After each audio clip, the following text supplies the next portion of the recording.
And because they have on panel a few, there's a parliamentarian and so, and especially it's very rare in Belgrade to see a Kosovo parliamentarian like Ilir Deda is there and so on. So everybody is, I think it's an unfortunate thing that panels with these topics are done at the same time.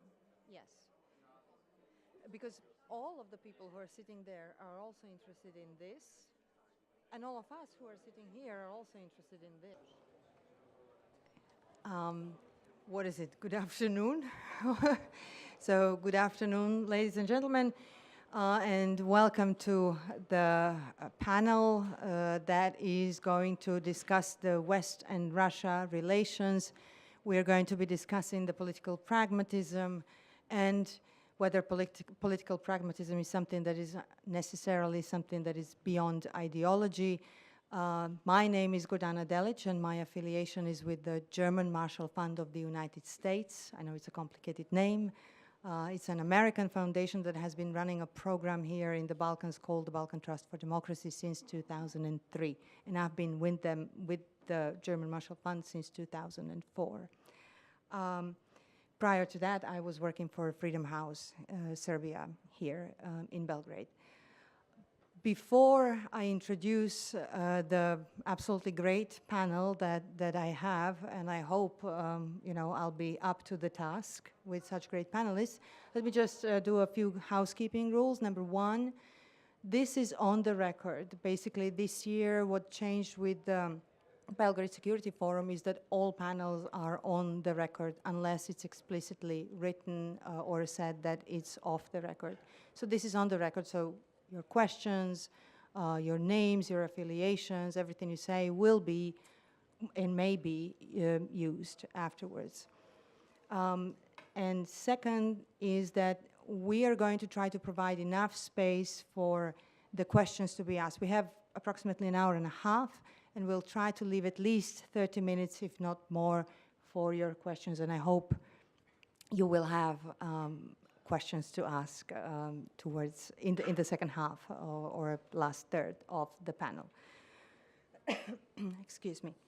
So let me start introducing the panelists, and I will introduce them also in the order as I will be asking them questions. So first is Mr. Kühn, who comes to us from Germany. He's a non-resident scholar at the Carnegie Endowment for International Peace and a senior research associate at the Vienna Center for Disarmament and Non-Proliferation in Vienna, Austria. But you are German, right? Yes. Mr. Kühn, you have also a PhD in political sciences from the Hamburg University, and your current research is focusing on NATO-Russian relations, the transatlantic security, the nuclear and conventional deterrence and arms control, and the OSCE, proceedings of the OSCE. So, second speaker will be Mr. Lehne, whose name is very well known in our region. Mr. Lehne is currently a visiting scholar at the Carnegie Europe Brussels, and we know you from your, basically diplomatic career that included positions as a Director General for Political Affairs in the Austrian Foreign Ministry and Director for the Balkans and Eastern Europe at the General Secretariat of the Council of the EU. Our third speaker, and I am grateful to the organizers that we have somewhat of a gender balance at the panel, yes, is Mrs. Clarissa Duvigneau. Have I pronounced it correctly? My French is very poor, so I apologize. Is a German diplomat and is currently serving as a senior policy advisor to the Strategic Analysis Capability Section at NATO in Brussels. Mrs. Duvigneau has an MA in political science, history, and public law, and her main fields of expertise is in security policy. And prior to joining NATO, you were, prior to joining NATO's international staff, you were the political advisor to the German permanent delegation to NATO. So you've been with NATO for quite a while, I would say. Oh, 2 years only. Oh, that's a very fast. Our fourth speaker is Mr. Pavel Luzin, who is a founder of the Under Med Trends research startup. He's also a columnist on political and security issues, and he's contributing analyst at Russia and Middle East desk of Wikistrat. Mr. Luzin, prior to his current affiliation, was also affiliated with the Freedom House as a consultant on their annual publication called Nations in Transit. And his research area includes US-Russia relations, Russia's foreign policy and domestic politics, and the issues of nuclear arms and defense industry. Last but not least is Mr., and I'm sorry, Niklas Nováky, who comes from the Martens Center, which is also one of the partners of the Belgrade Security Forum. Mr. Nováky is from Finland, but currently I think you live in the UK, if I'm not mistaken. In Brussels, I'm sorry, and you have a PhD in international relations, and you specialize on the EU security and defense policy. So, without any further ado, I would like to start with the questions, and the reason we are all here is because, well, before I say that, yes, we do lack a US perspective on this panel, but we'll try somehow to maybe discuss also that at certain points to the level that we feel, that our panelists feel comfortable with. So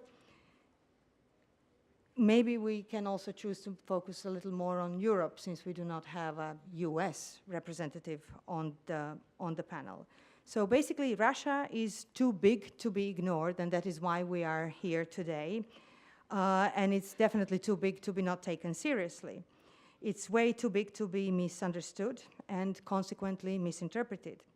And for Europe, and also us in the Southeast Europe, it is too dangerous to have such a neighbor whose size and unpredictability, I dare to say, quite match.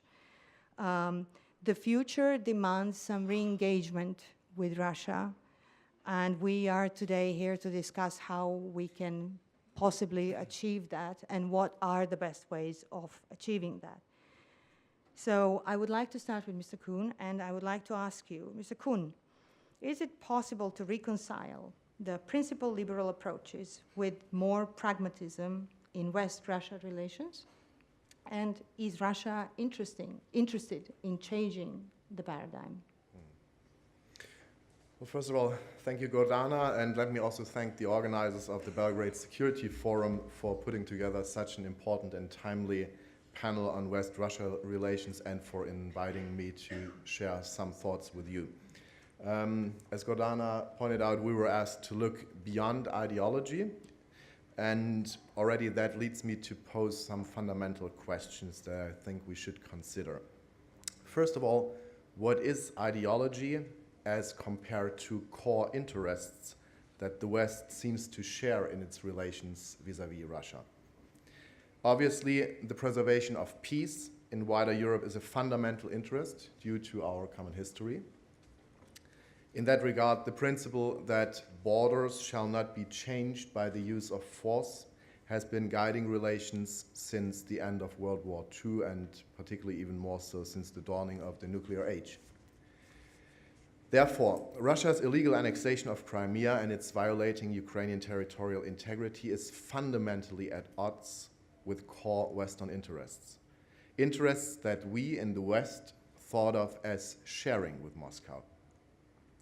But the crisis around Ukraine immediately brings up another principle enshrined in the Helsinki Final Act, that is that each state is free to exercise its sovereign right with regards to its own security choices. But what if that freedom of choice collides with yet another principle, that of the indivisibility of security? This is what we are witnessing today, basically. Russia is actively blocking states like Ukraine or Georgia from seeking NATO membership because it sees NATO as a threat to its national security. In the case of Ukraine, the bitter result of those clashing interests is basically war. Given these developments, does the freedom of choice warrant isolating Moscow? Is it a core Western interest or mere ideology that leads everyone, most of all Ukrainians, to be worse off? Let's face it, the West is not as united in answering these questions as it would like to appear, and Moscow, still comparably weak, is quite good in exploiting these cleavages to its advantage. So what could be the way forward? First of all, I think the West should get its own house in order, meaning that our own weaknesses, such as growing domestic economic inequalities, poor education, or divergent opinions with regards to the textures of societies, are an invitation for Moscow to basically stage influence operations. And I think here we should limit Russia's options as much as possible. Second, the West should try to prevent a future scenario where it is forced to take on an increasingly adversarial China, allied with an adversarial Russia. Third, to prevent such a scenario from happening, a number of things should be achieved. First, European, EU, and NATO allies have to develop a unique hard power capability in order to be taken seriously by Moscow and also to lift some of the burdens from the United States. Second, Moscow has to convince its European neighbors that it is not a threat to their security, and it has to do that in a convincing way. Both the EU and Moscow have to develop a kind of modus operandi for the so-called countries in between, a modus operandi that promises peace, economic prosperity, and more security for all. I'll leave it with that. Thank you. Thank you very much. But before I proceed, so you mentioned Russia and China being in partnership, and we here in the region would definitely agree, but there is also something weird going on where US and Russia sometimes seem to be in partnership against China. So, you know, you said that the West needs to reconcile itself, and I would say it's a total prerequisite to be able to talk to Russia as one. But do you see that happening anytime soon? Well, as I said, the West is not as united in this approach towards Russia as it perhaps would like to be, or as some would like it to be. Let's just look, for instance, at the United States. You said in your opening remarks that we should also reflect a little bit on the role of the United States. I would say in the United States we see basically three foreign policy approaches towards Russia. We see a foreign policy approach that comes from US Congress, and there I have to say it's probably one of the very, very few topics where you see a bipartisan approach when it comes to Russia. You see a policy of the US administration, which is basically continuing more or less the policy of the Obama administration, but it has also doubled down on certain assurance elements with regards to Central and Eastern European NATO member allies. And then we see the surprising approach of the US president, which is quite at odds with both approaches. And in that regard, since the United States wants to exert leadership in that regard, it's hard for Europeans to understand where we are in that regard. And then when we look at Europe, we see different threat perceptions. We see clear and immediate threat perceptions in the Baltic states, in Poland, in some of the Central and Eastern European states. We see states like my country, Germany, the Netherlands, France, and others that take a more relaxed approach towards Russia, even though we continue to support the sanctions of the European Union. And then you see countries to the south that say, well, you know, that's not our main threat. We have to look at terrorism emanating from Africa, and we have to tackle the refugee crisis. So Europe is in a very sore spot in that regard. Thank you. We'll also have time later to come back to some of the points I'd be really interested. Mr. Lehne, if I may drive you a little bit towards the Balkans, if you wouldn't mind, because we are here to discuss geopolitical topics, but also with a focus on what they mean for the Balkans. So if I may make a statement, the enlargement is basically not happening. Ivan Krastev, an analyst that I really like, he once wrote that Balkans is the soft underbelly of Europe. So Europe obviously has an interest here in this region. But what is the pragmatism of Europe, and where is it, the pragmatism of Europe vis-a-vis Russia here in this region? Thank you. I think from time to time you read articles that the Balkans is the next geopolitical battlefield between Europe and the US and Russia. I've never believed it. I think this is nonsense, basically. What's true is it's an antagonistic relationship. Basically, the West, under gimmick, has promised the Balkans to integrate it into Western structures. It's more serious and more successful as far as NATO is concerned than the EU. The EU is a reluctant magnet, basically. It attracts these countries, but at the same time it's really ambivalent about its relationship. But still, the promise is there, and nobody has yet said that the process is over. It's a question of timing, it's a question of determination and engagement that goes through ups and downs. And Russia obviously does not like these objectives and essentially pursues opportunistic policies to frustrate Western objectives as much as it can. And it does so by using its special historical and religious relationships with a number of countries in the region, but also through modern means, disinformation. I think you have a very big Sputnik office here in Belgrade, for instance. But it's strangely, it's sort of a policy to try with a minimum of means to effect the maximum of frustration of Western objectives, basically. It's not very, not a sign of, there's no hegemonic ambitions there. Of course, Russia had hegemonic ambitions in the 19th century, in parts of the 20th century, but I don't see them anywhere, basically. There's one area where Russia is very strong and a very powerful player, that's the energy sector. But otherwise, if you look at economics, the EU does 73% of the trade of the Balkans is done with the EU, 4.6% with Russia. In direct investments, I think 72% is the EU and 4.4% is Russia. So it's just not a player in any real sense. And I don't think you can say that the Russian policies in the Balkans have been hugely successful over the last 20 years because quite a number of these countries have joined NATO, actually. Some had made serious progress towards the European Union. And in terms of soft power, most people prefer to travel to Western Europe to take jobs in Western Europe, and if they can afford it, to send their children to Western European universities. So in terms of strategic options, Russia has very little to offer to the region, ultimately. The Eurasian Union is not an alternative to integration in the EU. So ultimately, I think we'll see this continuing, some kind of an attempt to frustrate. A very clear-cut case is now the Macedonian name agreement and the Russian efforts to sabotage that. You've seen that Greece, which for a long time has been one of the closest European friends of Russia, has expelled Russian diplomats for being engaged in a kind of disinformation campaign in this regard.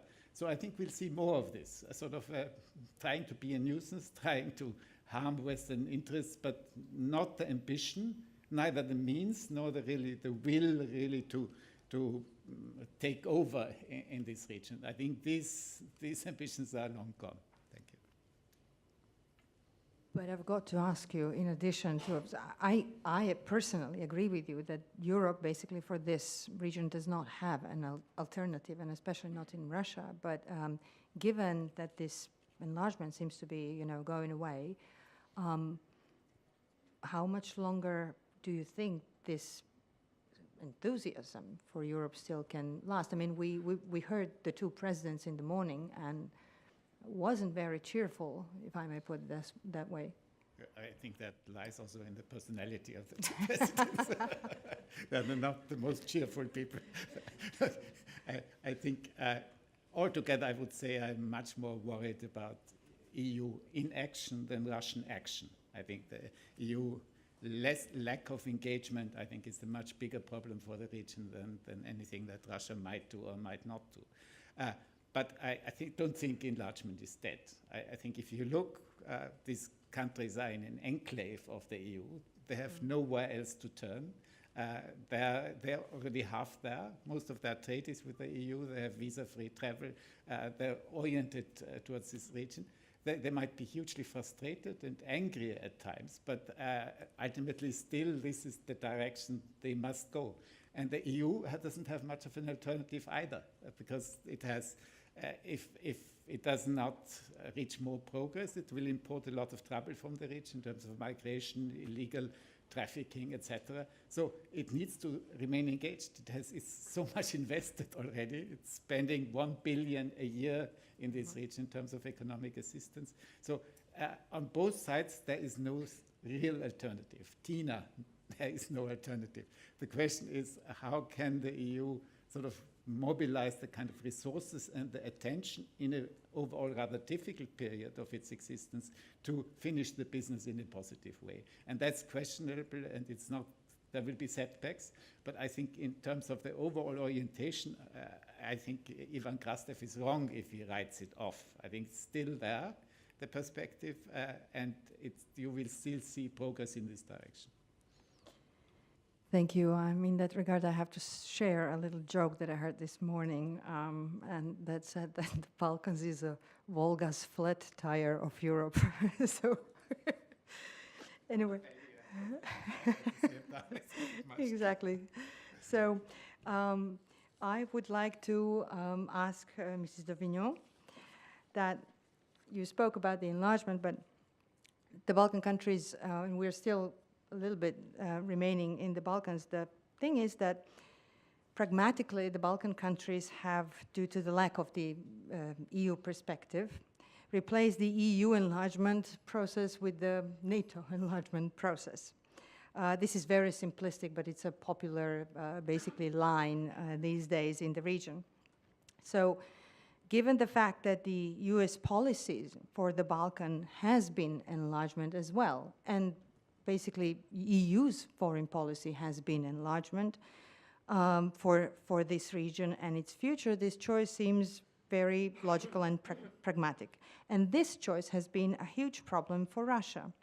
And my question is to Mrs. Duvigneau, how to assure continuous and close cooperation on security issues, whether we talk about human security, food security, energy security, all the way to hard security, and or even further NATO enlargement in that respect, and simultaneously maybe ease tensions with Russia.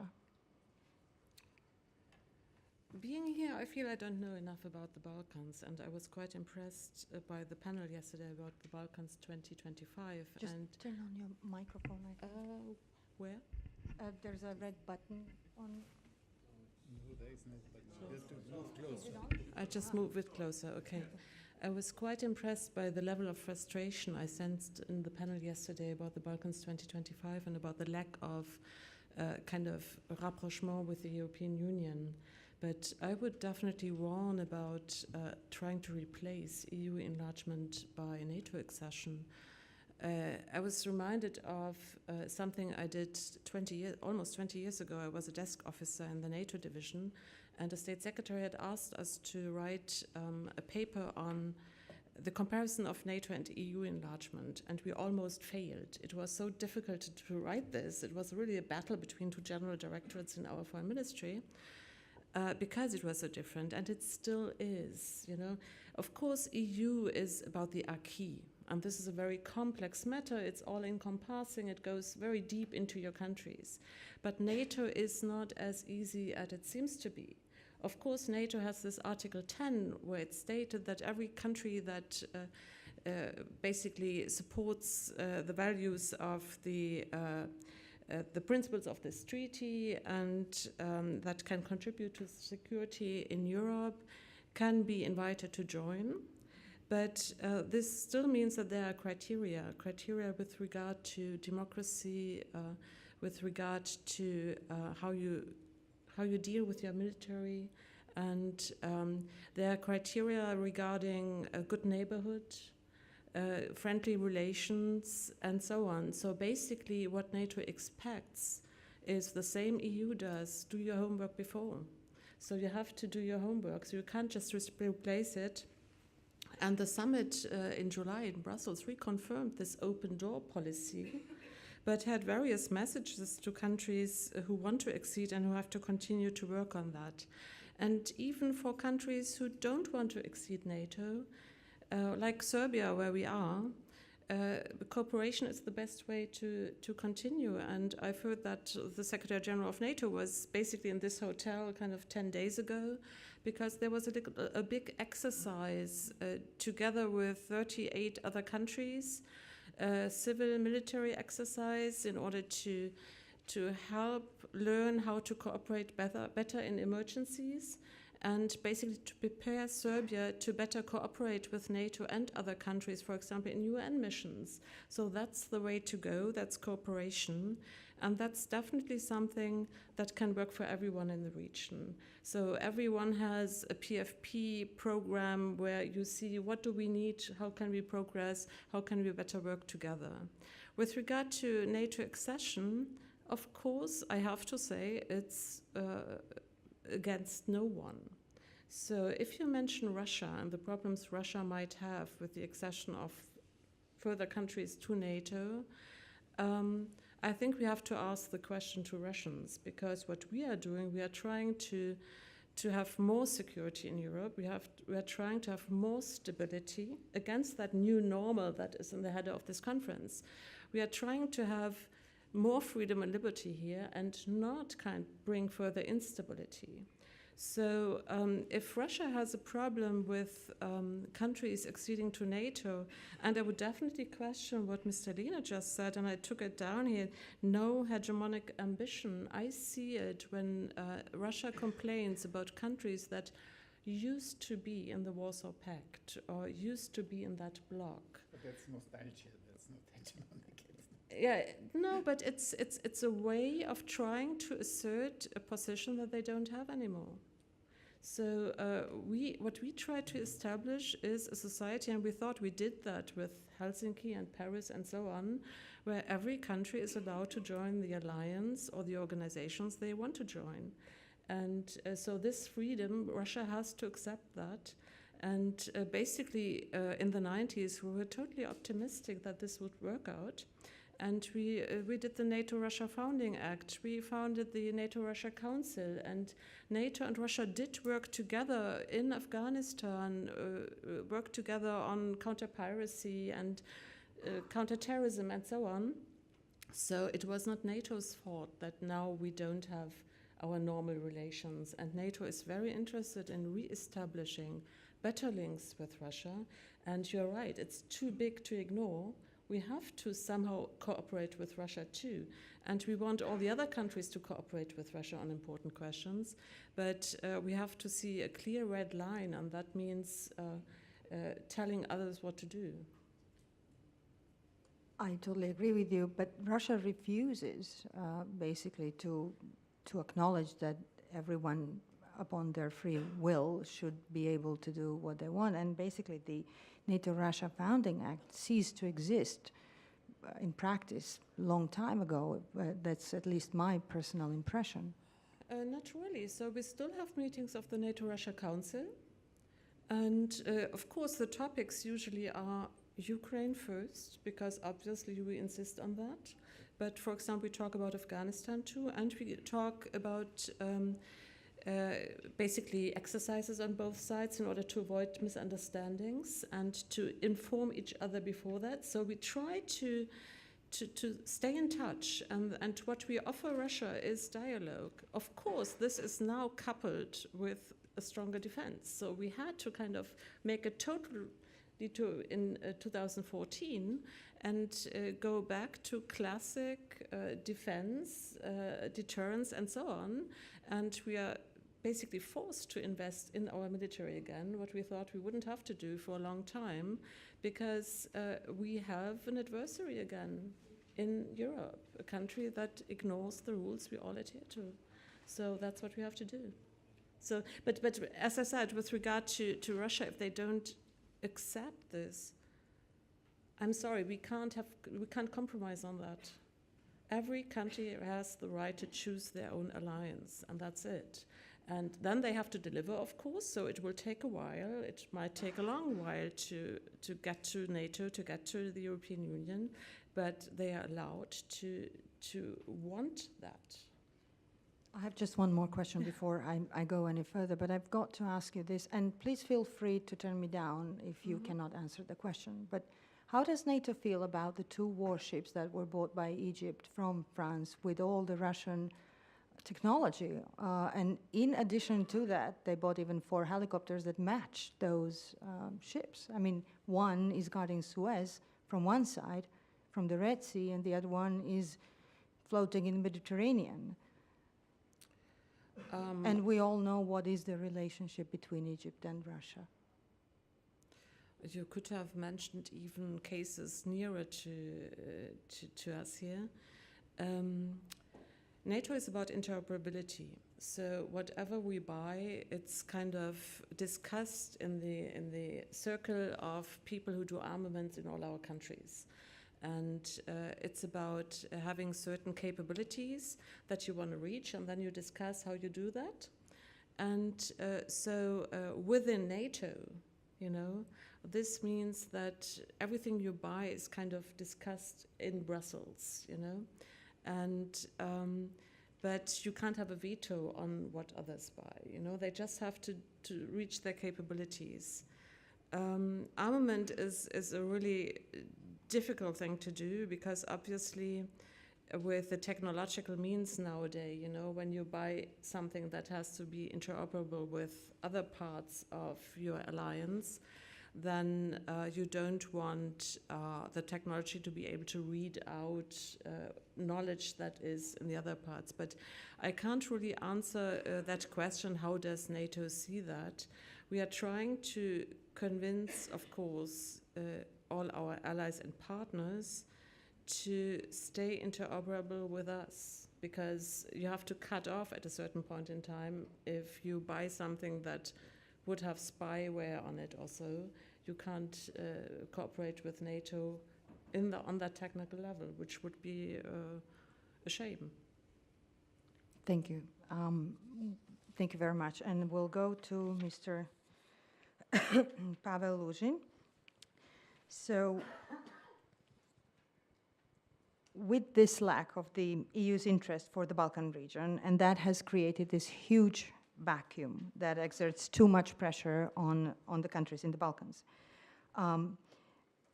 This void that exists has been vastly populated by all sorts of foreign influences, and a lot of that is being attributed to Russia. So my question is for you, has too much or too little of this been attributed to Russia? Why is Russia doing that, if you know? And what does Russia want from Europe, and what does Russia want from Europe here in this region today? What will it want tomorrow? And, you know, how is all of that in contradiction with the EU and the US? Okay, thank you for your questions. Thanks everyone for being here. And so, firstly, we need to start from the more basic question. What are the biggest conflict points in West-Russia relations?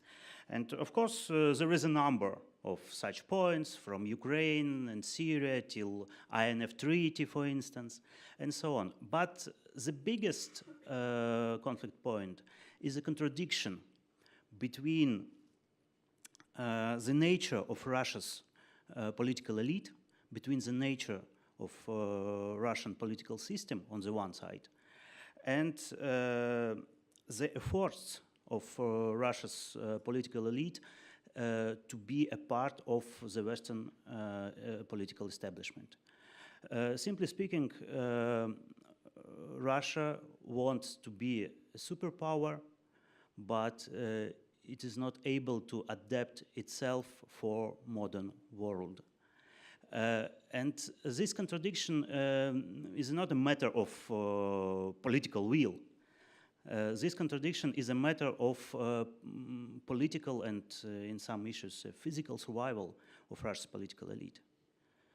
Because without being superpower, without keeping this status, Russia's political elite, current political elite, will lose its power inside Russia. And it will lose its prosperity. And for many of them, lives, physical lives. So the only way for sustainable improvements here lies in positive changes within the Russian political system. And even the retirement of Putin, for example, hypothetically, even such a retirement will be not enough. Because I believe that Russia's political system is much more sophisticated than classical personalized dictatorships like Gaddafi, like Assad, and so on. And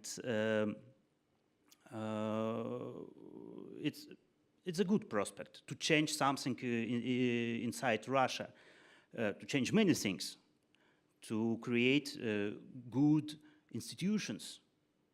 Because currently the formal institutions of Russia's political system don't work in a good way.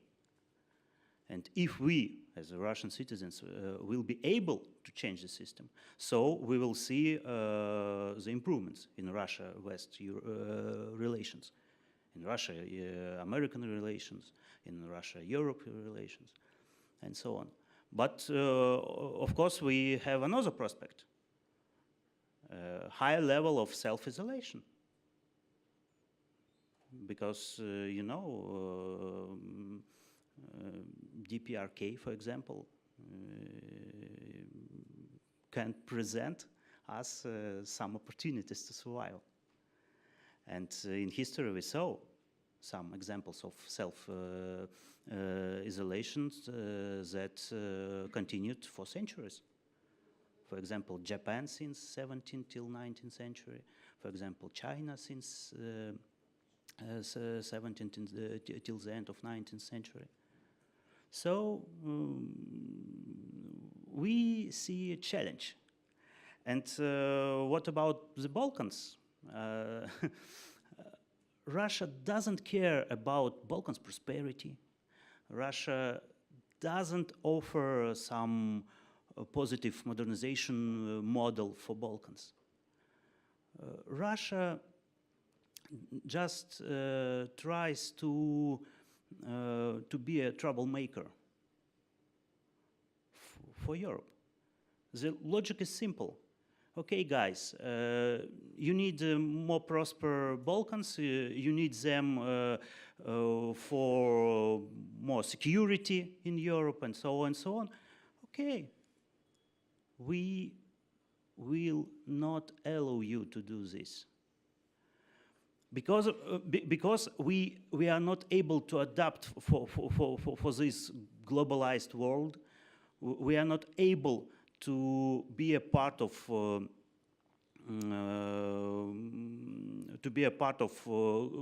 global economics, except natural sources, of course, except natural sources.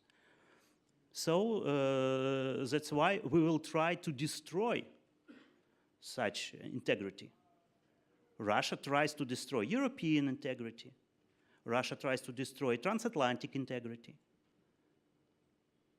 Because that's a matter of survival. Russia wants to come back in the golden age of European concert. And maybe more early, for example, in the ages of Augsburg Peace, 16th century. Quis regio eius religio? Quis regio eius lingua? and so on and so on. That's why Russia's political elite takes a lot of pays a lot of attention to Ruski Mir, to, for example, Ukrainian current religious issues. Because Russia's political elite tries to survive. That's all. Thank you. So basically, For sure, because modernization will kill this political elite. yeah, well, well, how realistic is that and in what time How realistic is the you mean modernization? modernization? Oh, because I'm young enough, I hope I will live for next maybe 50 years or maybe 60 years and so on. So I hope we will be able to see some positive changes. I'm trying to be optimist here. But nevertheless, the most optimistic way will take no less than several decades. Several decades is a very, very, very long time. So basically you're saying that not in my lifetime, but... At the same time, maybe I'm too pessimist in my optimistic vision. Perhaps. Let me just ask you one thing. So Russia is obviously, it really is a very, very large country. But for the domestic purposes, it needs to constantly project this image of a superpower, although it is not. And this inhibits, basically, constructive talk with alliances that she cannot join, precisely because of what I've mentioned. It's too big, and it has to project this image, which does not allow Russia to ever even think, basically, in the current state of affairs, of perhaps becoming a NATO member, for example. I know it sounds strange, but after all, Russia has been in the Partnership for Peace with a suspension, but still. So Russia is trying to form alliances with the few friends that it has, and they are few friends of Russia. I don't know if you agree with me. And then there is this flirting with China. And there is a very, very strong flirting with China right here and in the Middle East and Egypt, basically, because the Silk Road is connected to the Suez Canal. So how do you see, in the coming 2 to 3 years, the relationship between Russia and China, the direction of this relationship? So it's a complicated question because on the one hand, of course, we are seeing this floating that Russia is conducting towards China. But at the same time, Russia's political elite has fear towards China. Mm-hmm. And I think Kremlin tries to sell itself to the West as a power that is capable in military way to counterbalance China. Mm-hmm. And Russia playing with China in cooperation. It's just a game. Also, Russia tries to counterbalance this game with India, for example. We sold S-400 anti-aircraft system to China. We are trying to sell this to India. We are trying to sell this to Turkey. And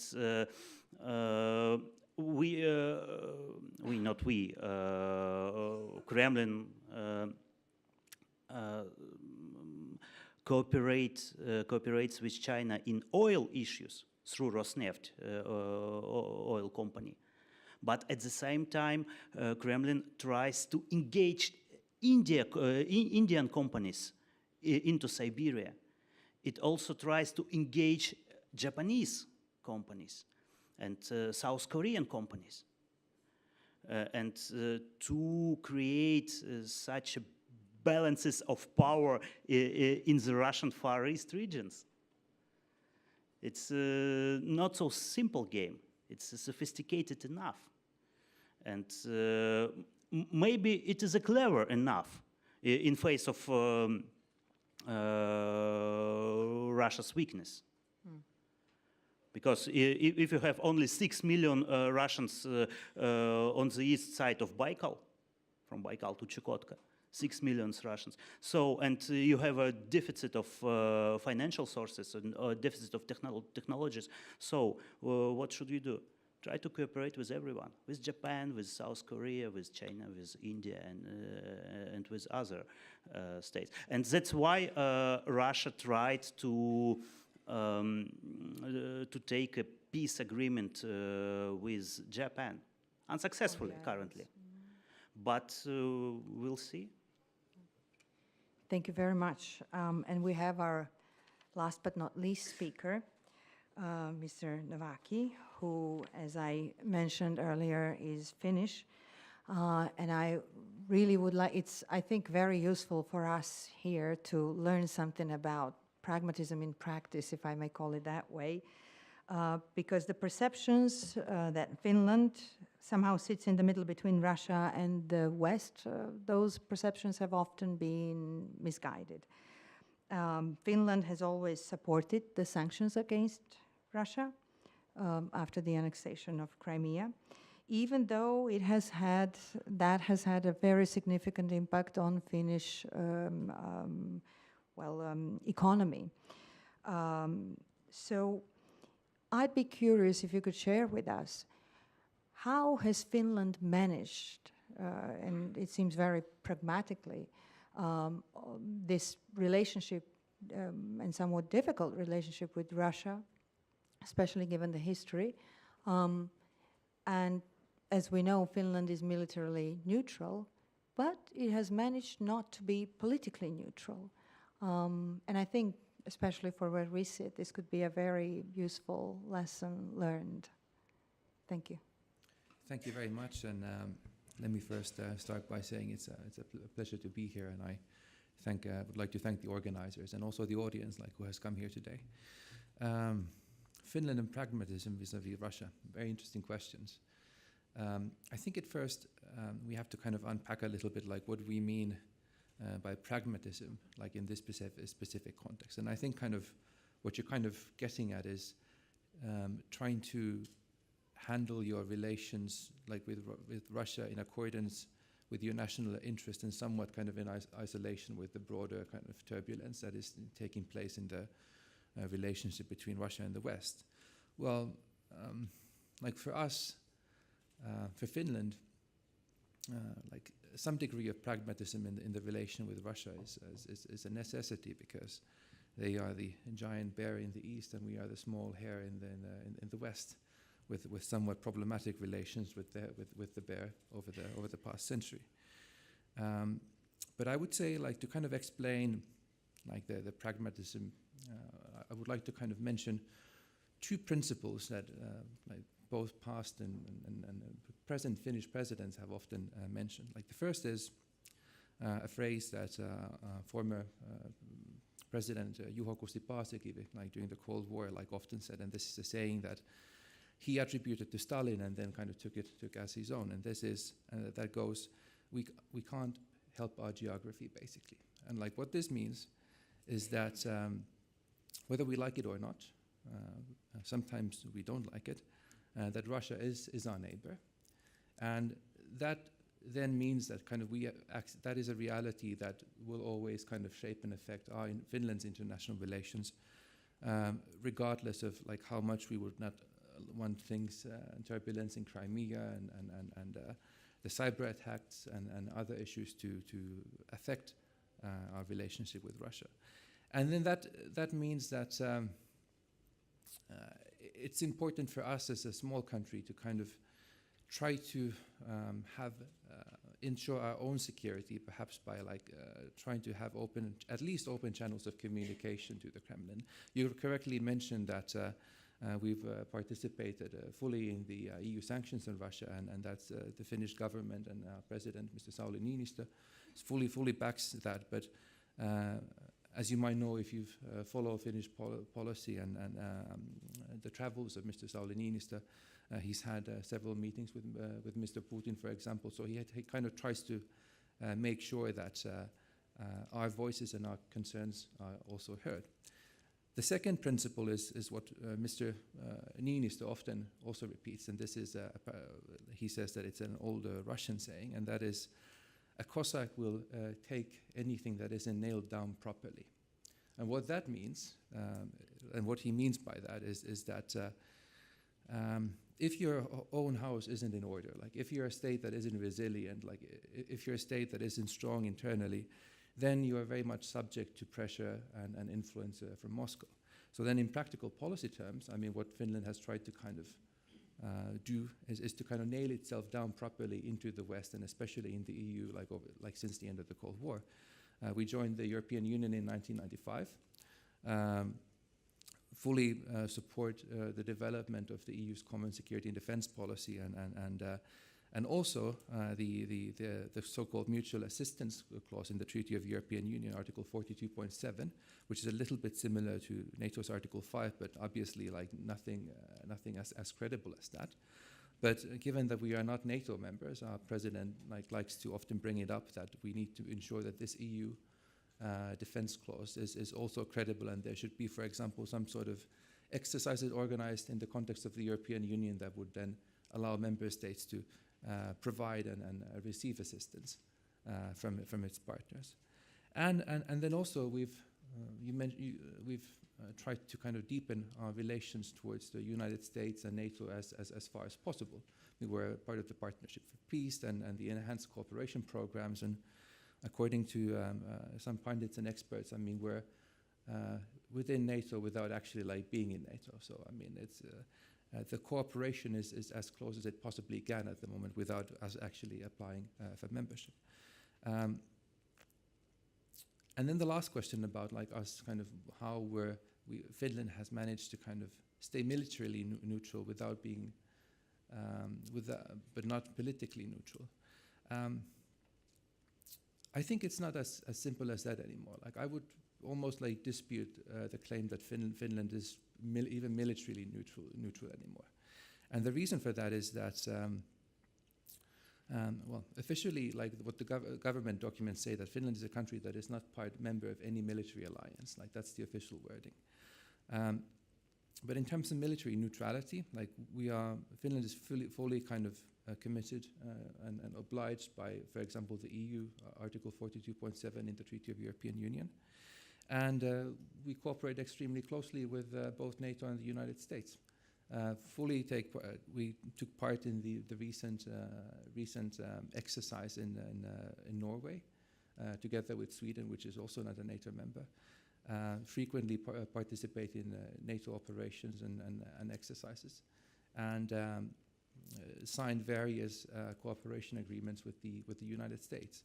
So we're not part of a military alliance per se, but I would say that Finland is a militarily neutral country in the strict terms. Thank you very much. And before I give the floor basically to the Q&A part, I would somehow from the panel, it does stem that Europe is not united, right? And we can see that in its relations to Russia. I mean, we have recent Italian new approach from Italy. Basically, we love Russia. We want to re-establish our connections and ties with Russia, et cetera, et cetera. And there is more and more of this happening throughout Europe.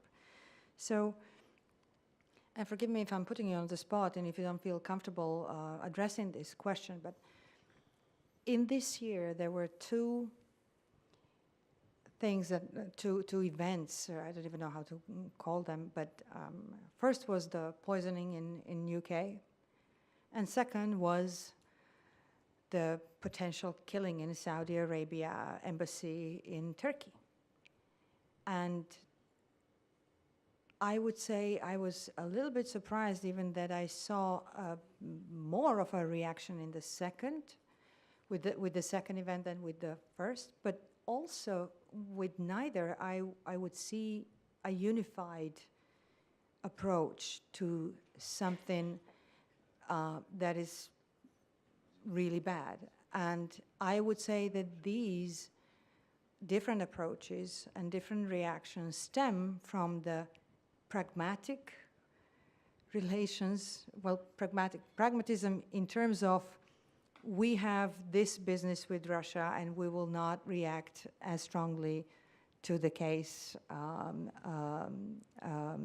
that occurred in the UK and allegedly was done by a Russian state. And while in the second case, we even have Pompeo, who is traveling to Saudi Arabia to insist on a joint investigation. Now, my question to you is, somebody mentioned here that we have to decide what is actually political pragmatism. I believe that for many people today, it almost boils down to a pure self-interest of certain countries, and I wouldn't like that to be the case, obviously. So while pragmatism in dictionary terms is something which is good, somehow in our political reality, it also boils on the other side, it also goes on the other side of pure self-interest, where we would even put aside ideologies that are good, like human rights, like respect for certain agreements that we have signed in the past, like the Helsinki Agreement or whatever. So how do you feel about that? What do you think really is the future of the political pragmatism? Is it going to boil down to a pure self-interest, which is going to be basically stripped of any ideologies that we would like to keep, but will be driven exclusively by trade or other financial interests? Yes, please, Mr. Lehne. I think I've read somewhere a definition of values. Values are long-term interests. I think the commitment to values is not completely divorced from interest. Basically, it's if in a community of states, when people abide by certain norms, then everybody lives better. So commitment to these norms and sanctioning those who are not committed to these norms is also very much a pragmatic interest of the countries. I think what happens in the EU is quite interesting, because traditionally the EU was very much divided on Russia. There are countries that, for historic reasons, had very close relations, others were very skeptical. And of course, after the Central European enlargement, there were a number of countries that really continued to look at Russia as a big threat. So for the EU to come together on the same policy towards Russia is an extremely difficult thing. And the common reaction to the annexation of the Crimea and to the war of the Donbass, the sanctioned regime, was a huge achievement of Mrs. Merkel, first of all, because without her, this would never have happened. The problem that I see here is that this has somehow locked the EU into pursuing the sanctions policy almost as an end in itself, because this is the unity that has been achieved. Every 6 months it's a bit under threat, because it would require only one country to say no, and it would be over. And now I think many people are afraid of Mr. Salvini and the new government in Rome at the December Council. They might very well say no. But the problem that I see is that having achieved this unity on this thing, we have turned the Minsk process into sort of a mantra. We said, well, sanctions will continue until Minsk is implemented, and Minsk will probably be never implemented. And somehow we almost put ourselves in a straitjacket where new political initiatives and diplomatic engagement of Russia, it doesn't happen, because we have to preserve this precious unity that we finally achieved. One thing that I should just mention, last Monday, the Foreign Affairs Council adopted sanctions on chemical weapons. This is a response to the Skripal story, and this shows that this initial division within the EU in how to respond. Some countries, the majority of countries, expelled diplomats, a few didn't, including Austria. But now I think after all we know, I think there is general understanding on who was behind it, and these decisions on new sanctions against those who violate the chemical weapons use prohibition is, I think, a step in the right direction. Thank you. Yes, Mr. Kühn was prior to you, so then Mrs. Duvigneau. So, first of all, I wanted to disagree with you about the assessment of the cases of Skripal and Khashoggi, because let's face it, the United States administration, the White House, is taking an extremely opportunistic stance in that regard. So, as Stefan just pointed out, on Skripal, we now see sanctions. We see basically a united assessment, also because Russia just was acting so extremely clumsy, it was impossible to ignore that that it actually was Russia and that it was coming from the highest echelons. Whereas with regards to Khashoggi, I mean, we have seen a statement which was rather strong from the French, British, and German foreign ministries. But aside from that, come on, let's face it, things will continue. The Europeans as well as the Americans will continue to make business with the House of Saud.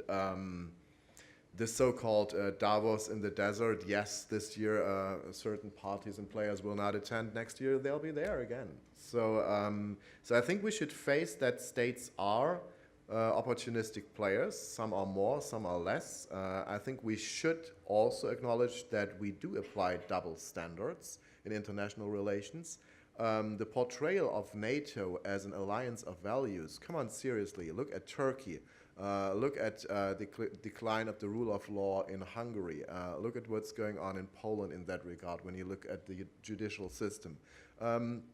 NATO is an alliance of interests. It's a defensive alliance, and that's fine. Let's not portray it as this kind of normative player that it is not, in my understanding. The EU is more of a normative player, but it is divided on normative questions. And plus, the EU has not the hard power to back up, basically, its normative approach. And this is what makes it difficult for the European Union to basically step in where now the United States is retreating as a normative actor. Just one last remark. I think it's not helpful to come always up with these kind of references to the past when looking at Russia and NATO, like NATO did not make mistakes. Of course NATO did make mistakes. And of course Russia did lots of mistakes. And of course at some point from the late 1990s onwards, we see a tit for tat in the realm of arms control treaties, but also with regards to basically recognizing and adhering to principles and norms that we had in the European theater. I cannot hear this discussion anymore. Did some leaders promise at the end of the Cold War that NATO should not enlarge towards the East? Well, some say they did. Some archival evidence points to that direction. Other archival evidence does not point to that direction. Lately, the security advisor of Helmut Kohl just came out and said, we never talked about that. So this is not helpful. This discussion will bring us nowhere. We have to face it. If the stance is like Clarissa Duvigneau made it clear, that that we cannot compromise on the freedom of choice. Okay, that's fine. When you look at the Russian side, the Russians will say we cannot compromise on our sphere of influence because we're a great power. And as every great power has that, we insist on that. So as long as these two are leading the discussion, then there will not go anywhere. So I think the way out would be to basically find a face-saving solution for both sides to get out of this interlocking mechanism that we have reached.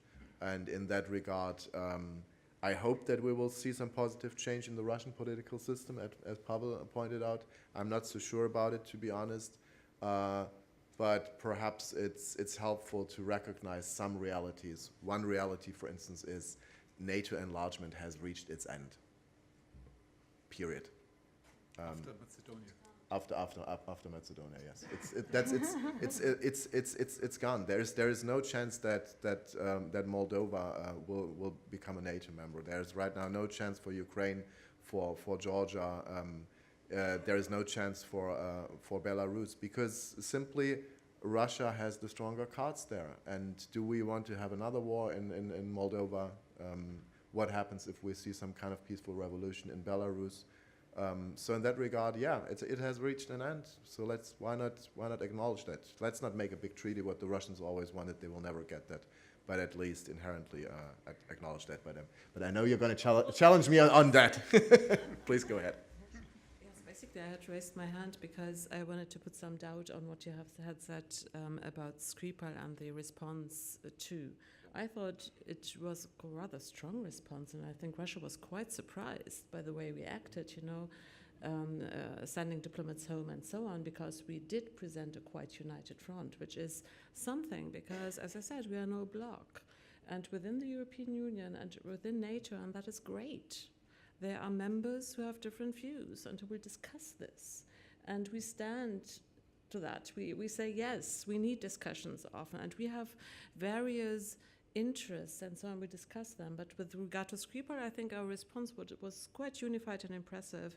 But there were various, of course, other things that I would like to comment briefly. Of course, I'll take the last first.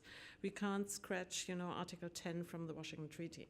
So it will always be there that NATO is open for new members if they support our values and if they can add to security in Europe. So we'll certainly not do that. Reality is a different thing. As I said, the countries have to deliver.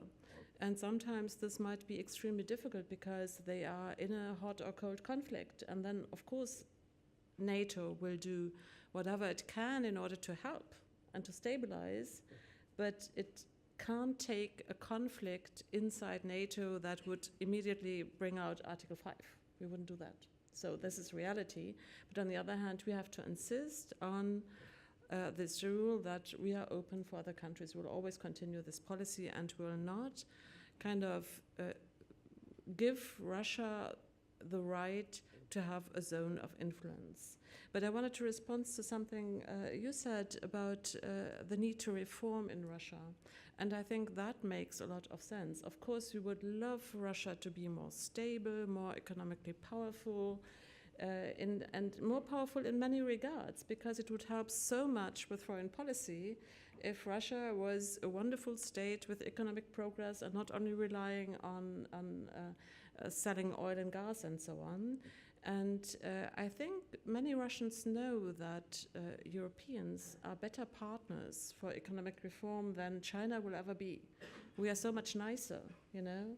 We give more to the Russians than others, but we have to insist on our sanctions. And once again, I think the sanctions were a great sign that finally we did see red lines, you know, where we have to say, now we have to go out with sanctions.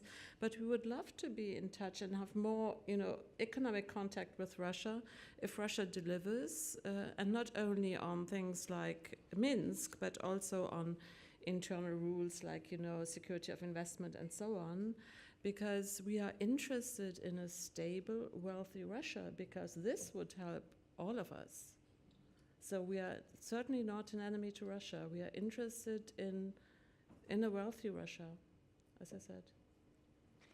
Thank you very much. Before I give the floor to the Q&A from the audience, does any of you want to react to anything that was being said on the panel? Yes, Mr. Lehne, then Mr. Luzin. Yes? Just one word And Mr. Nováky. China is the elephant in the room as well. Course, yeah. I read recently that China now grows by 6% a year, and that means that it adds every year the GDP of Russia to the world economy, every year. And I think this really puts things in perspective. I think the real match for supremacy or dominance in in the next 50 years is between China and the US, and it's taking place in the area of cyber, in terms of automation, in terms of artificial intelligence. And unfortunately, sadly, I feel that Europe might be a bystander in this competition, and of course, Russia is not even in the playing field. Thank you, Mr. Luzin. Towards all these cases, I mean Skripals and Khashoggi and so on, don't forget about the fact that at the beginning of this year, Saudi Arabia kidnapped Lebanese prime minister. China, several weeks ago, kidnapped the head of Interpol. But look inside these systems. Saudi Arabian monarchy is in transition, and Chinese authoritarian system isn't stable, because Mr. Xi is trying to reconsider the Deng Xiaoping heritage currently, I mean political heritage. So domestic instability in authoritarian countries forces them to be testers of international system. And Russia was the first. Thank you.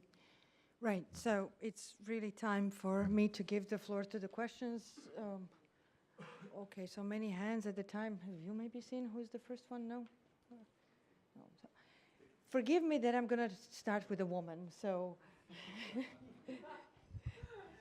I'll unfairly, because I think you were first, but unfairly take advantage of the interest in gender balance. Sarah Chase, and I'm a former colleague of these two over here at Carnegie. I was in the Washington Center.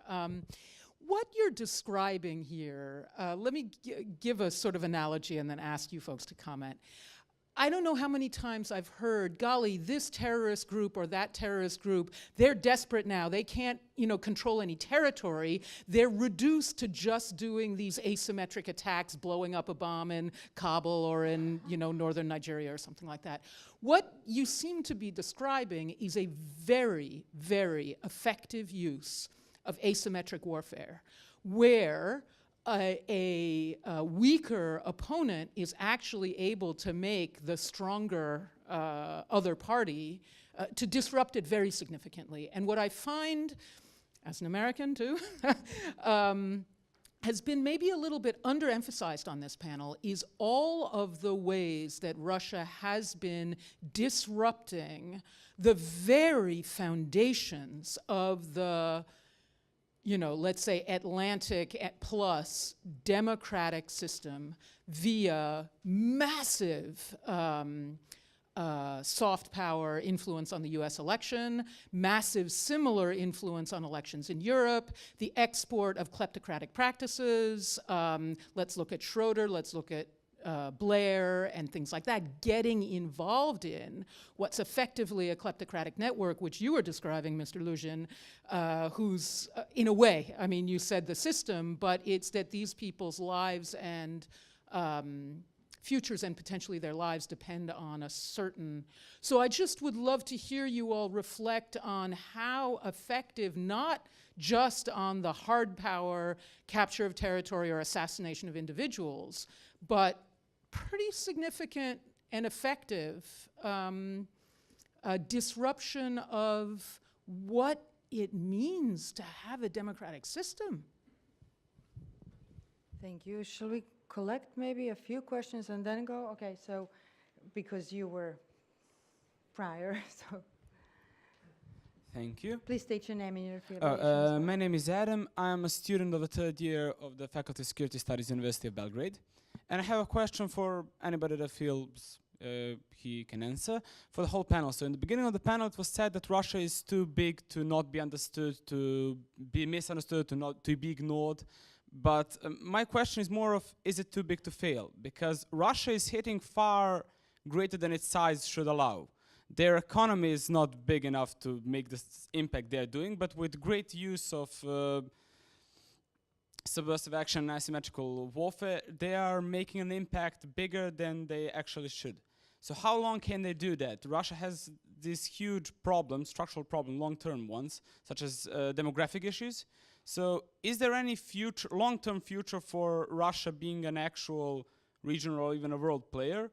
Or is this just a period, and then after that they will eventually have to go to their own size, to their prospective size? Thank you. Thank you very much. We'll take one more question back there, please. Thank you. My name is Irena. I'm a PhD student in Italy. I have a general question to all participants. How would you evaluate the perspectives of Eurasian Economic Union, in which there are the Southern Caucasus countries and Central Asian countries, and how do you see it as a threat to the West, because it might expand in the future, and including also India and China? Thank you. Thank you very much. We'll turn to answers now. Who would like to deal with the question number one? Everybody. All right. It's a very huge question and would deserve actually a panel on its own. So could you, because everybody wants to answer, could you be very concise? Yes. So, yes. Long question, but quick answer: yes, yes, and yes. We are very much aware of asymmetric warfare, and I think NATO has invested recently not only in tanks and defense in the classical sense, but discusses much more often hybrid warfare, discusses resilience of the population, discusses all these issues, and it is extremely important because we are democracies, so we depend on our populations to believe in what our politicians do.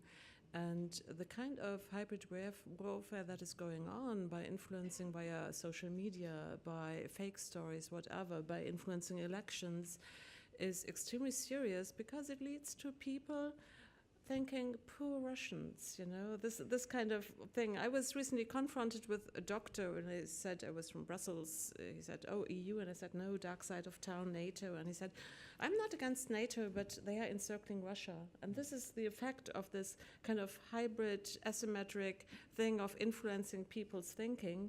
And we are very concerned about this. And so we do work on that. Usually it's something that belongs to states' own kind of defense. It's our interior minister who is responsible for many of this. But we try to kind of do lessons learned. We try to kind of pop up cyber defense now, hybrid defense, and so on. We are very much aware of that. Thank you, Mr. Kühn. Okay. I take the exact opposite stance to what Sarah said. I say no, no, and no. So first of all, I think we should not make the huge mistake as portraying Russia and Vladimir Putin as the strategic Superman that he is not. I think that's a huge mistake. Second, I think, as I said in my opening remarks, we need to get our house in order. It was not some 20 or 50,000 Twitter bots that basically shifted the US election. It is internal problems in the United States. It is under-education to elect a candidate that clearly pursues a policy that is bad for those people that actually voted for him. It was clearly because it was a weak candidate from the Democrats that allowed an even weaker candidate from the Republicans to become president. In that regard, I would say let's focus on these things that are important for us. Under-education, you know, the growing disparity, the small elite that earns more and more and more, and this large mass at the bottom that earns less and less. Just look at Germany. Certain areas in cities you cannot live anymore, you cannot afford it anymore, even if you come from the so-called middle class. And those are the issues. If we close those gaps, then we are resilient. There's a different debate about resilience in countries like the like the Baltic states, where they're constantly and directly targeted from the Russians. I do agree on that, and yes, there NATO and the EU have a role to play. But in general, no. The big threat comes from within, and we have to deal with that, because then Russia is not a problem for us anymore. Thank you. Mr. Luzin was next in line. So we pay a lot of attention to Russia's propaganda and so on, but we forget that the main Russia's target in the West is the trust. between political elites, Western political elites, and Western societies. So the responsibility here is under Western political elites. If your elites will be able to maintain the trust with society, so you will be strong enough and you will not care about Russia's propaganda at all. But if Western political elites will be weak in this maintenance of trust, so you will see another examples like Trump, who tries to use this under education, all these things. So let your political elites be responsible for trust. Thank you, Mr. Luzin. Mr. Nováky? I'll try to kind of quickly address like both the first and second question, because I think like these are quite related. So I agree like mainly with like Sarah Chase's like comments about the like Russia's use of asymmetric warfare, and they have definitely been able to kind of punch above their weight, like if you over the recent years. But I think this has nothing to do with like Putin like being a Russian Superman, but I think it's mainly like because due to kind of, especially like if you look at Europe, like some inbuilt weaknesses like in Europe, and like what I mean by that is that like if we look at Europe and individual European countries on paper, like yes, and absolutely collectively, like we are like stronger than Russia, but the problem is Russia is a single actor, like with a single very kind of clear way of like making decisions and like acting in the world. Europe, and like especially like if we talk about the European Union, for example, it's a union of like 28 member states, and it takes time, and it's a lot more cumbersome to than to act in the world and reach decisions. So that by itself kind of creates some like inbuilt weaknesses that like Russia and Putin have like demonstrated very well that they are capable of exploiting in these like cyber attacks and asymmetric warfare, and like even like Thucydides in like the history of the Peloponnesian like war like wrote about like how city-states like which have kind of complicated voting systems that take time are kind of inherently like weaker than those that have like a more kind of central decision-making system. So I think this also kind of then means that like Russia will continue to be an actor, like not a global power, but like China or the United States, but definitely a player in international relations for years to come. Thank you very much. Who would like to take the question number 2? And the question number 2 was, oh, did you want to react also to the... On the first question, I'm Yes. very much between Sarah and Ulrich, so the Carnegie. Yeah. No, but I think what democracy in the West has a huge structural issues due to the rise of social media and the fragmenting of the media scene. It has become very vulnerable. And Russia is just one of the factors that is exploiting this vulnerability. And so far, we have not really found a plausible response to that. But on the second question on Russia shrinking to its size, basically, it's the biggest country in the world, basically, geographically at least. And it will always be I think, a global player. It's undeniable. It has a huge demographic issues. It has a problem of its economic structure, lack of modernization, etc. But it has vast resources. And I think one of the worst mistakes that President Obama did in his mandate when he called Russia a regional power. I think that was extremely offensive to Moscow and to the Russian people as a whole. I think one needs to recognize that Russia is going to be a very significant player for the foreseeable future. Anyone else on the question number 2? Mr. Luzin? Mm-hmm. Question number 2 is not the matter of Russian strength or weakness. It is a matter of sources. So comparatively small Russia's political elite operates huge sources, because Russian GDP is about $1.3 trillion. Yeah? And 70% of this GDP is created in state-owned sector. So 70% of this 1.3 trillion of dollars is operated by Russia's political elite. And it can be freely redistributed from, for example, pensions to, for example, tanks. And of course, it is not enough to be a creator, to create some attractive model of life, attractive political model, economic model, but it is enough for being destroyer. And I'm afraid that Russia's political elite may have an access to these huge enough sources for decades. Thank you very much. We also had a question on Eurasian economic. Anyone wants to take that? But I think it's here to stay. It can never compare with the European Union because it's completely asymmetric. It's basically an annex to the Russian economy. It's controlled by Russia. It reflects Russian economic interests. For instance, the new members of the Eurasian Union had to raise their tariffs dramatically because much of the Russian economy is protected, which is totally not in their interest.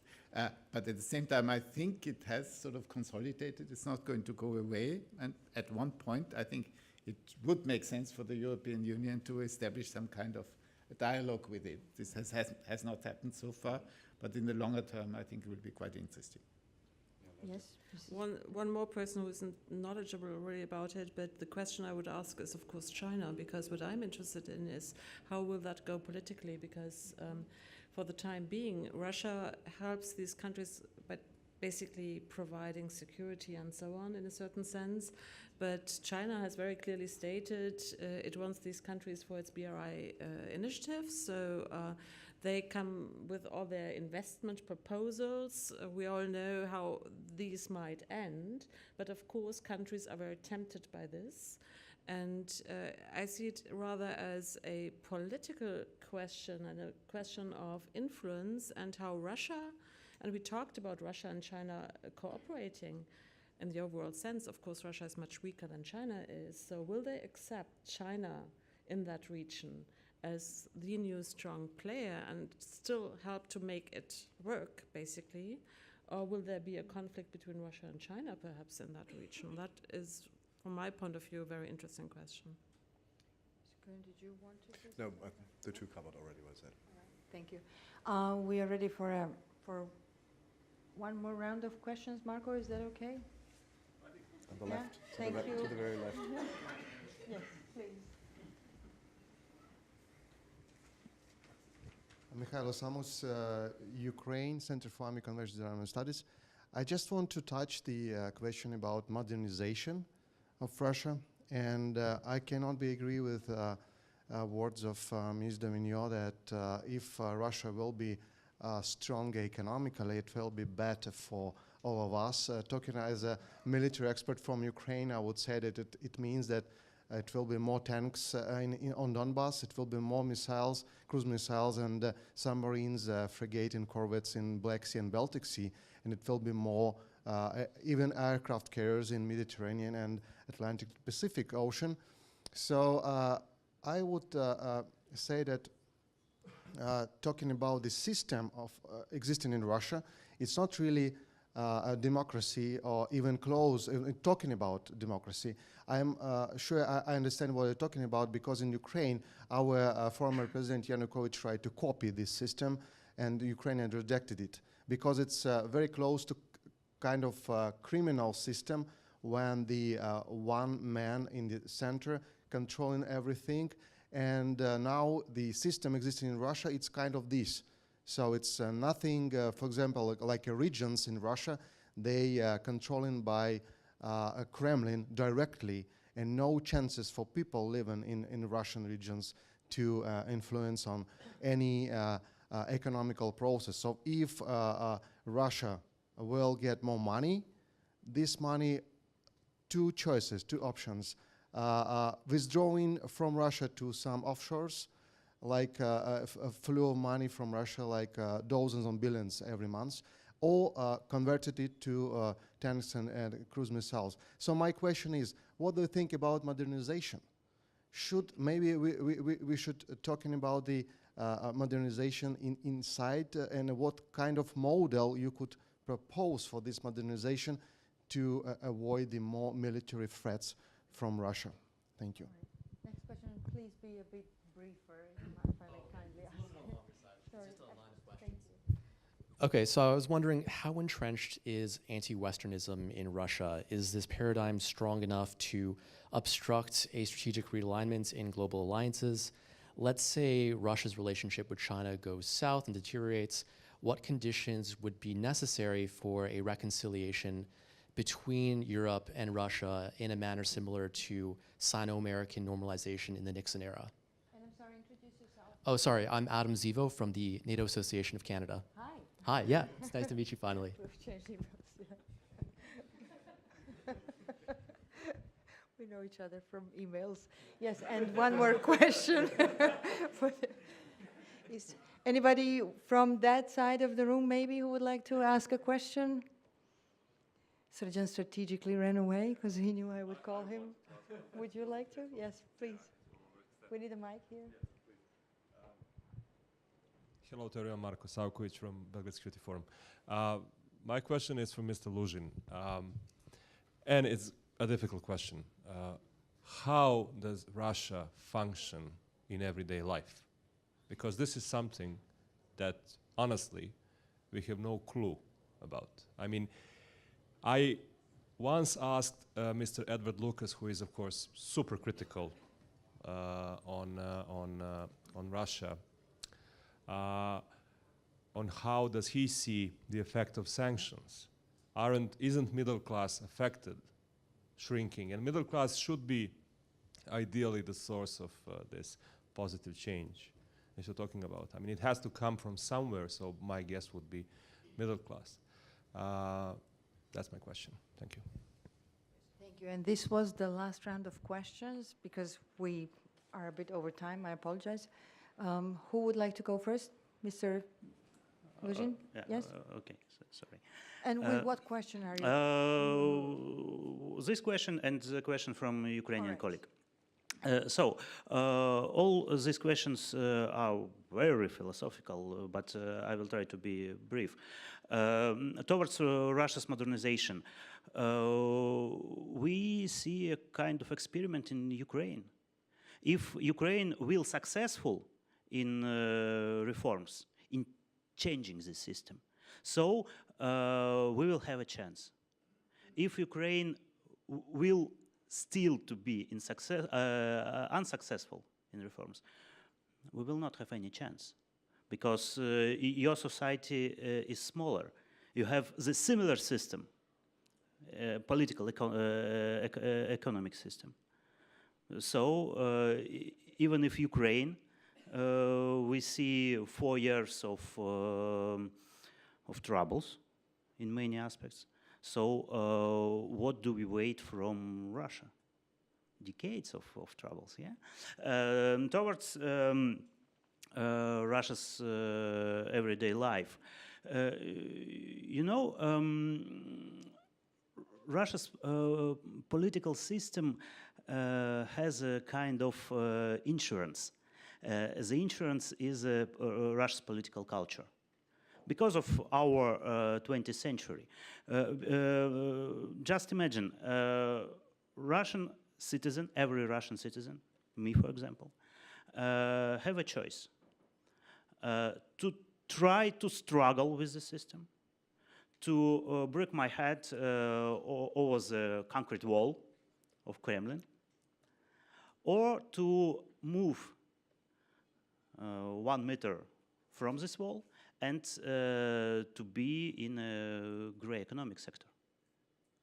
Because 44% of Russian citizens are engaged in a gray economy.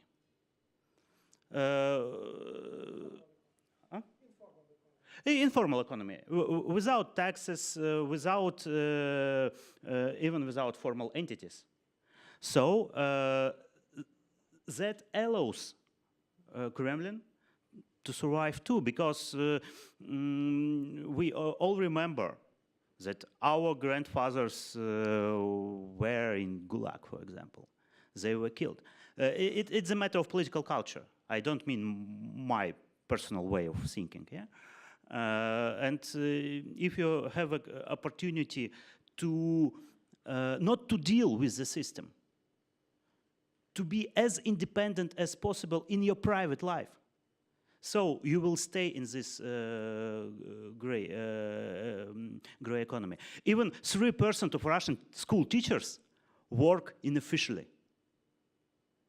Yeah, it's official statistic of Russia. 3%.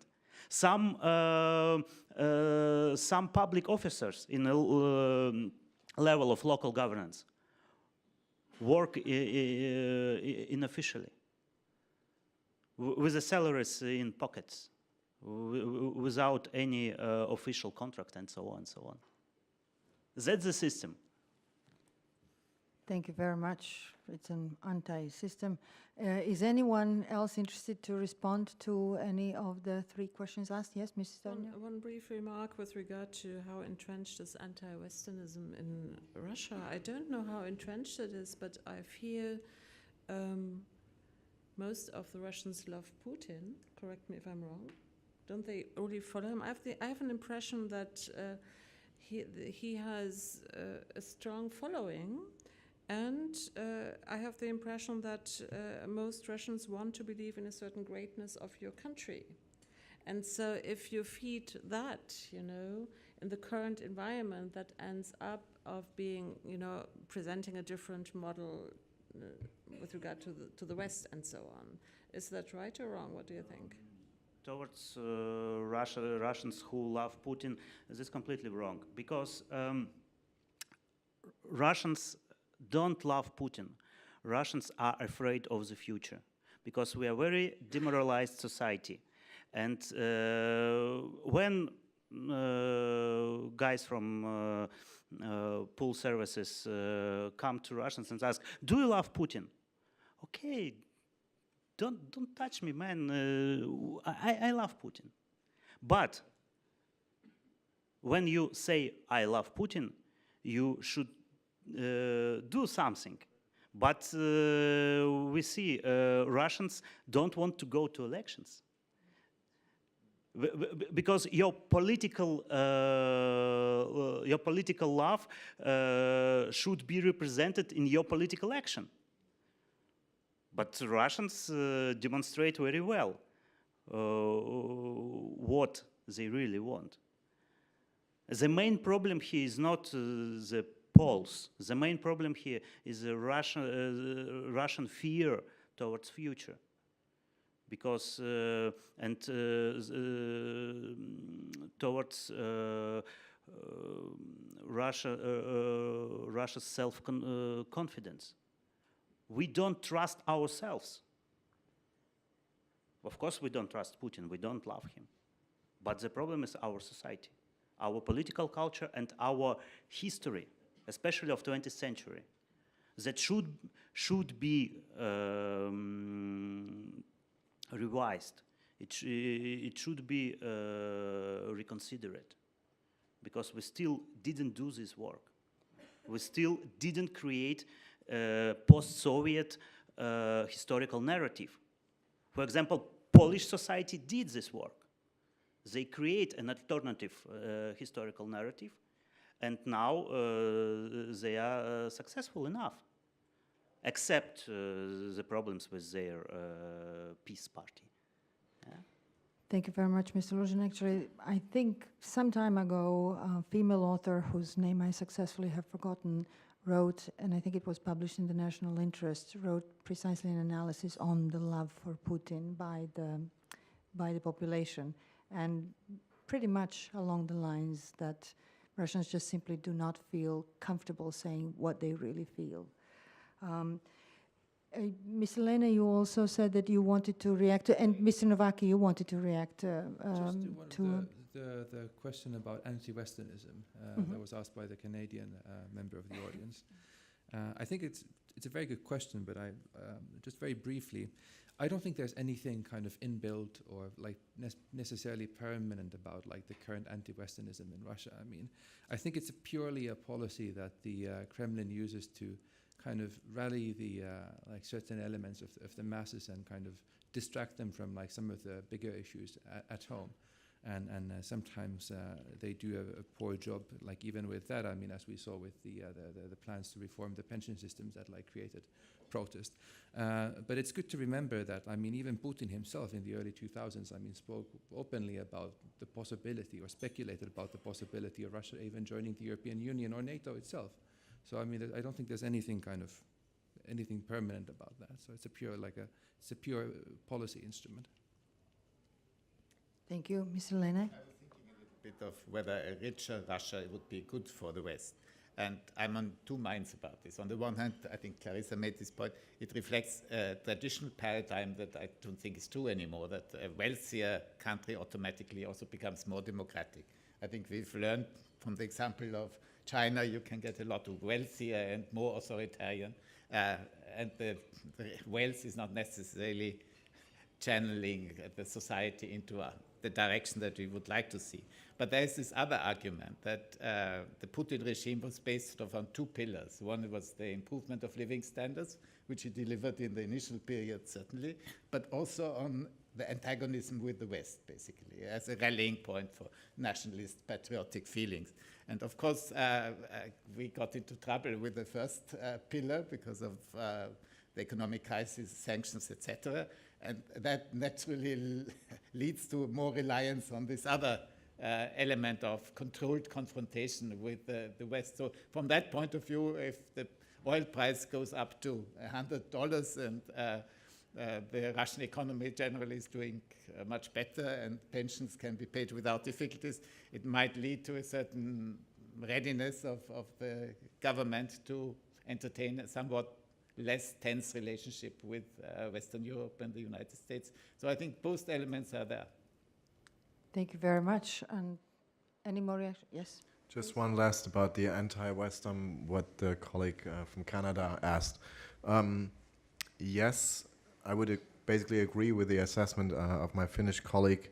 When you look historically, you know, Russia is a matter of geography. So Russia always wanted to be part of Europe, but it also has, you know, a huge chunk of land in Asia. And whenever Dostoevsky is a very good example in that regard. Whenever Russia was really disappointed with Western policies, it would turn eastwards. So that's also what we see right now.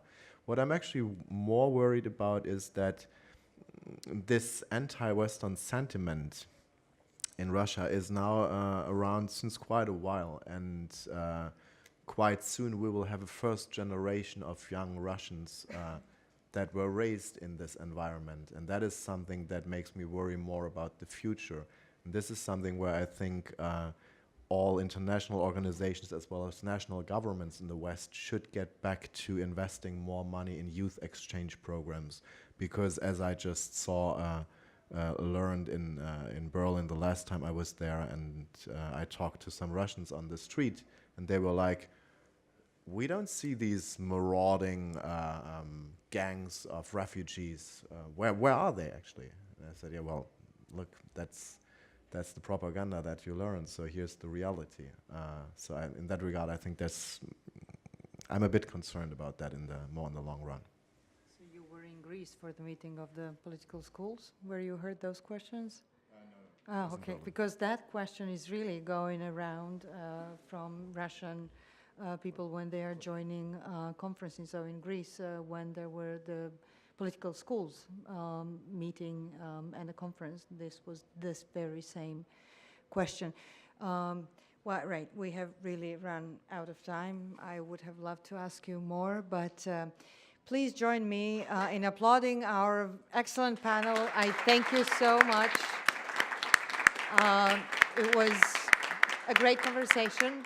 And yes, see you next year.